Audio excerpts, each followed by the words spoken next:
You have to be open-minded to the possibilities that I can do this. Once you shut your mind down to the possibility that it can be achieved, there's no way it can happen. If you're in a fight, you have to attack. You have to keep attacking. The enemy has to know he is not going to give up. You must break the soul of whatever the fuck is in front of you. That's what I realized. I was never breaking the soul of anything in front of me. So that's why I came with a thing called Taking Souls in my book. I started to devise ways to break a soul of a human being, of an object, of whatever's in front of me. If you keep on attacking something, nothing wants to stand in front of anything. They tell you how you're supposed to feel.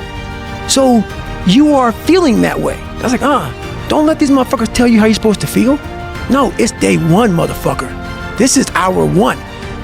It takes 1 second of energy to steal everybody's. And then you have all the energy you need. That's all you need. You need to look at someone's eyes. You know how it is when you fight somebody and you broke that motherfucker. He's like, oh God, man, I don't want to go back to the next round. And you feel like, my God, I can fight all day.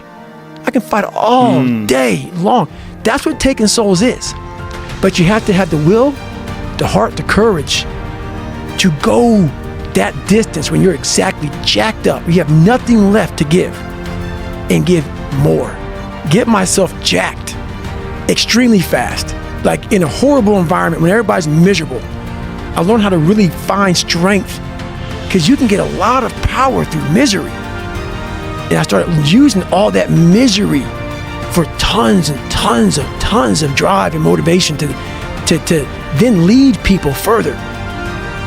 You have to take great pleasure in the fact that no one wants to be where the fuck you're at right now. Great pleasure in that. It makes, it has to bring a passion out of you. It has to bring something very, very weird out of you, man. Like, people don't really understand what that is. When you're in the worst environment possible, the worst situation possible, and everybody's looking like, God, man, I hope this ends.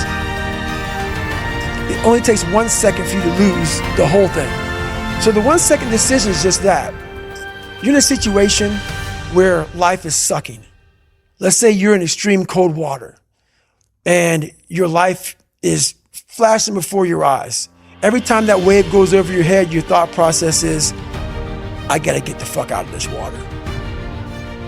So a lot of people can live with themselves. That's the first thing. A lot of people can live with themselves, look in the mirror and say, I'm okay with being afraid. I'm okay with going on this easy highway over here. The easy highway has all these fucking signs and shit, directions, how to get somewhere. And you have to first be uncomfortable with how you feel about yourself. With that voice that a lot of us like to run away from, we all have it. We all have that voice that's saying, hey man, you're kind of wimping out right now. You're kind of being a little punk right now. But a lot of us say, okay, that's okay. It's okay to tell these little white lies to ourselves. So we first have to face the real you. A lot of us are going through a hard time in life. Some people have been bullied. Some people are just stressed out. Some people are insecure. Some people are fat and overweight. And the world puts a lot of this shit in your mind.